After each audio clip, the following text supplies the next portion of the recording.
मेरे प्रिय बच्चों, क्लास 10th के मैथ के पाठ 2 मतलब द्विघात बहुपद के पार्ट 1 में आप लोगों का स्वागत है। आप लोगों ने पाठ 1 बढ़िया से पढ़ाई किया, इसके लिए आप लोगों को बहुत बहुत धन्यवाद। मैं उम्मीद करता हूं कि पाठ 2 को भी आप उसी तरह बढ़िया तरीके से पढ़ाई कीजिए। आप अपना फेयर पूरा कीजिए, अपना नोट्स बनाइए और उससे अपने बोर्ड की तैयारी कीजिए। आइए पाठ 2 हम लोग शुरू करते हैं। तो पाठ 2 में बच्चों आप लोगों को पढ़ना है द्विघात बहुपद। तो द्विघात बहुपद, कोई भी बहुपद पढ़ने से पहले आपको कुछ चीज़ों की जानकारी होनी चाहिए, कुछ सूत्रों की जानकारी होनी चाहिए, कुछ परिभाषाएं आपको मालूम होनी चाहिए। उनके बारे में पहले हम लोग चर्चा कर लेते हैं और जब वह तैयारी हमारा हो जाता है तो फिर हम लोग पाठ शुरू कर लेते हैं। आप एक बात जानते हैं, बिना सूत्र पढ़े मैथ बन ही नहीं सकता, इसलिए पहले हम लोग उसकी तैयारी करते हैं। सबसे पहले आपको यह जानना है बच्चों कि चर क्या होता है। चर को इंग्लिश में वेरिएबल कहते हैं। वेरिएबल वह राशि होती है, चाहे वह कोई चीज़ होता है जो वेरी करता रहता है। वेरी मतलब बदलता रहता है। तो चर की परिभाषा होती है बच्चों कि वह राशि जिसका मान बदलता रहता है, जिसका मान बदलता रहता है।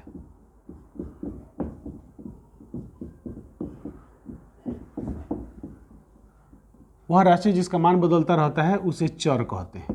ये तो परिभाषा हो गया।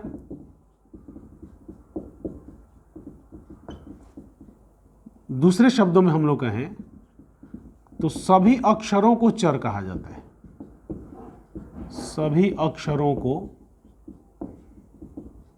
चर कहा जाता है।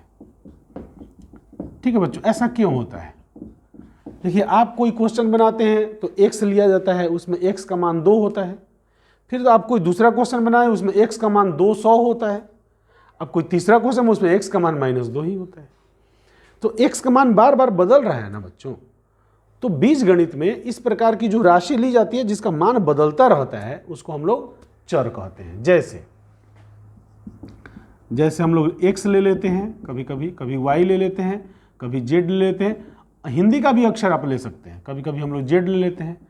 हिंदी का अक्षर क ख ग घ भी ले सकते हैं, यहाँ फिलहाल हम लिख देते हैं इत्यादि। कई बार आप देखे होंगे कि क वगैरह भी लिखा रहता है। चलिए, अब चर हम उम्मीद करते हैं कि आपको चर समझ में आ गया होगा कि चर क्या होता है। अब आइए अचर पर। अचर होता है बच्चों इनवेरिएबल। कुछ ऐसी राशियां होती हैं जिनका मान नहीं बदलता है, तो हम लोग लिखेंगे वह राशि जिसका मान नहीं बदलता है, जिसका मान नहीं बदलता है। नहीं बदलता है इसका मतलब उसका मान फिक्स रहता है, उसे अचर कहते हैं। उसे क्या कहते हैं बच्चों? अचर कहते हैं। दूसरे शब्दों में इसको हम लोग कहें कि सभी संख्याएं अचर होती हैं। जितनी भी संख्याएं हैं वो सब संख्याएं कैसे क्या है बच्चों? अचर है। सभी संख्याएं अचर होती हैं। ठीक है, जैसे आप कोई भी संख्या ले लीजिए, -5, 1/2, √3 इत्यादि। कोई भी संख्या ले लीजिए। इस अचर को कांस्टेंट भी कहा जाता है। कांस्टेंट, नियतांक भी कहा जाता है। तो इस अचर का अलग अलग नाम है, आप उसको बढ़िया समझ लीजिएगा। अभी हमारा बोर्ड भर रहा है तो आप क्या कीजिए, इसका स्क्रीनशॉट लेकर के इससे अपना सूत्र की कॉपी में फेयर पूरा कीजिए। चर अचर के बाद हम लोग जानते हैं पद। पद को अंग्रेजी में कहते हैं टर्म। पद क्या होता है बच्चों? चर और अचर जो हम लोग जान गए, उसको जब गुना करेंगे, भाग करेंगे, तो उसका एक ऐसा रूप प्राप्त होगा, उसी को पद कहते हैं। जैसे आप 2 चर ले लीजिए, x ले लीजिए, y ले लीजिए, एक संख्या -3 ले लीजिए। तीनों को गुना कीजिएगा तो होगा -3xy। आपने क्या किया बच्चों? अचर, चर, चर, इन सबको आपने गुना किया तो एक रूप, नया रूप, इन्हीं का नया रूप प्राप्त हुआ, इसी को पद कहा जाता है। तो पद की परिभाषा हम लोग लिखते हैं चरों तथा अचरों। चरों तथा अचरों को गुना करने से उनका नया रूप प्राप्त होता है। गुना करने से उनका नया रूप प्राप्त होता है।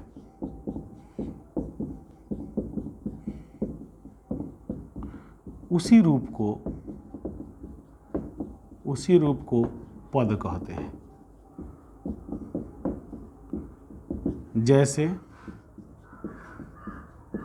जैसे आप लिख लीजिए x square 2x minus 3xy इत्यादि। तो यह हुआ बच्चों पद। देखिए पद, बहुपद, बहु माने बहुत सारा, पद माने पद। बहुत सारा पद जब एक साथ आ जाता है तो उसी को तो बहुपद कहते हैं, परंतु हम धीरे धीरे आपको सब परिभाषाओं के माध्यम से वहां तक पहुंचा रहे हैं कि आपको क्वेश्चन हल करने में आसानी होगा कि यह बहुपद आता कहां से। ठीक है बच्चों, जब हम लोग पद जान गए तो हम लोग को जानना है व्यंजक। व्यंजक माने कहा जाता है अलजेब्रिक एक्सप्रेशन। अलजेब्रिक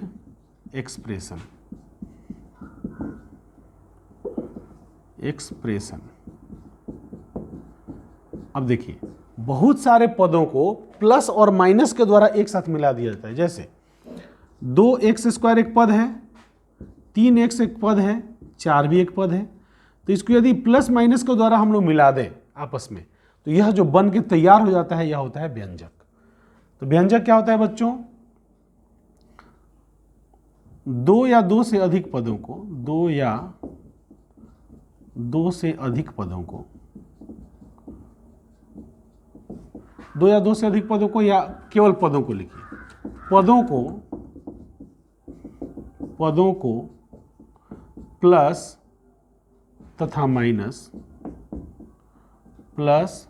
तथा माइनस चिन्ह के द्वारा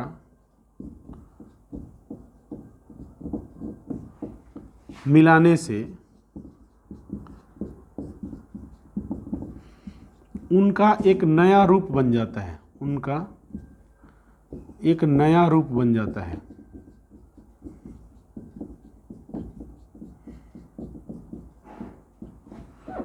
उसी रूप को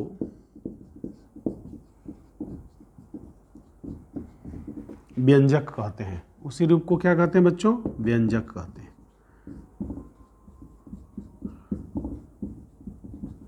जैसे 3x माइनस y, जैसे 4xy plus 5x² minus 3y² इत्यादि। यह सब बच्चों व्यंजक हुआ। अब आते हैं हम लोग बहुपद पर कि बहुपद क्या होता है। अब देखिए बच्चों बहुपद को अंग्रेजी में पोलिनोमियल कहते हैं, पोलिनोमियल्स। अब बहुपद क्या होता है बच्चों? एक ऐसा व्यंजक जिसमें एक ही चर हो। तो लिखेंगे एक चर में स्थित व्यंजक, एक चर में स्थित ऐसा व्यंजक, एक चर में स्थित ऐसा व्यंजक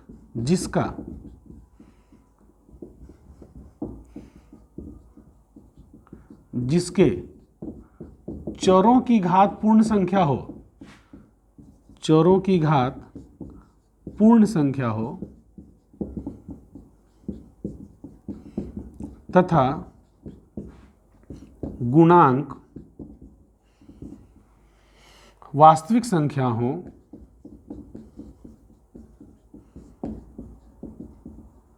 गुणांक वास्तविक संख्या हो तो उसे बहुपद कहते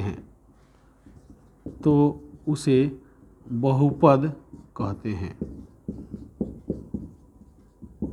देखिए बच्चों यह परिभाषा हुआ। जैसे देखिए यहाँ एक जैसे देते हैं 2x प्लस 3।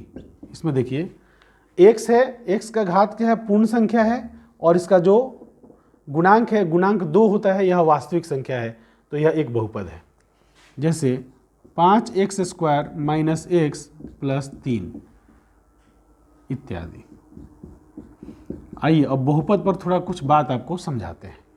इतना आप स्क्रीनशॉट लेकर के इतना अपने सूत्र के कॉपी में शामिल कर लीजिए। यह सब सूत्र है बच्चों पाठ का, उस कॉपी में आप शामिल कर लीजिए। फिर इसके बारे में कुछ और बात आपको बताते हैं। हम लोगों ने जो बहुपद पढ़ा उसमें हम लोगों ने पढ़ा कि सबसे पहला शर्त यह है कि एक चर होना चाहिए। जैसे आपको कहता है 2x + 3y - 1, बताइए यह बहुपद है कि नहीं है? तो सीधा सा जवाब है कि यह बहुपद नहीं है। क्यों नहीं है बच्चों? आपको सबसे पहले कहा गया है एक चर में स्थित व्यंजक, यह व्यंजक है किंतु बहुपद नहीं है। क्यों नहीं है? कि इसमें दो चर है। बहुपद उसी को कहेंगे जिसमें एक चर रहेगा। एकदम क्लियर हुआ बात बच्चों? पहली बात आपको हम बताए कि आपका परिभाषा का होता है एक चर में स्थित व्यंजक जिसके चर की घात पूर्ण संख्या हो, तो यह बहुपद नहीं है, यह बहुपद नहीं है। कारण समझ गए? क्योंकि इसमें एक से अधिक चर हैं, इसमें दो चर हैं। दो चर कौन कौन है जी? x है और y है, दो चर हैं, इसलिए यह बहुपद नहीं है। क्लियर, एकदम क्लियर कट बात है जी। जब दो चर आ जाएगा तो वह बहुपद नहीं हो सकता है। दूसरी बात, जैसे √2x - 3 + 4x, यह x² कर दीजिए, यह बहुपद है? एकदम है, क्योंकि इसमें जो चर है x, इसमें एगो चर है। पहला कारण का बात हमको देखना है कि इसमें चर कौगो है, तो चर एगो है, यह बहुपद है, इसमें चर एगो है। दूसरी बात कि चर का घात पूर्ण संख्या, यहाँ 2 है यहाँ 1 है, दोनों पूर्ण संख्या है। इसका गुणांक यहाँ √2 गुणांक है, यहाँ 3 है यहाँ 4 है, यह वास्तविक संख्या है। √2 भी वास्तविक संख्या है, 3 भी वास्तविक संख्या है, 4 भी वास्तविक संख्या है, तो इसलिए यह बहुपद है। एक देखिए, एक बात और देखिए, इस तरह होता है 2x² - √3x + 1, यह बहुपद है कि नहीं है? यह नहीं है, यह बहुपद नहीं है। क्यों नहीं है बच्चों?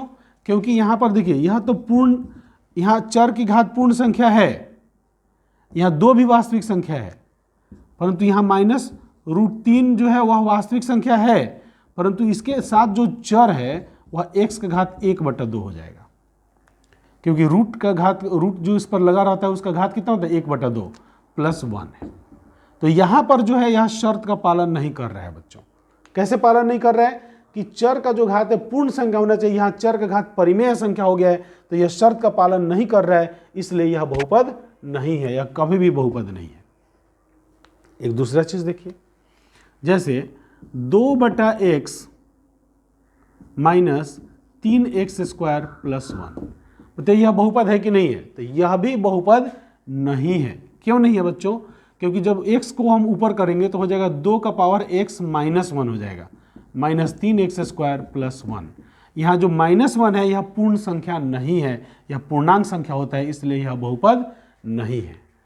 तीसरा होता है, देखिए दो बात आपको बताए, चर एक होना चाहिए, चर की घात जो है वह पूर्ण संख्या होना चाहिए। तीसरा इस तरह भी दे सकता है आपको, बताइए -2x² + 4x + चाहे -1, यहाँ यह जो है वास्तविक संख्या नहीं है, इसलिए यह भी बहुपद नहीं है। तो आपको यह देखना है जो गुणांक, यह जो गुणांक है यह वास्तविक होना चाहिए, चर का जो घात है वह पूर्ण होना चाहिए और एगो चर होना चाहिए, तब ही उसी स्थिति में वह बहुपद होगा। यह पहचानना बहुत जरूरी है, क्योंकि 1 नंबर का क्वेश्चन इस पर बोर्ड में दे सकता है।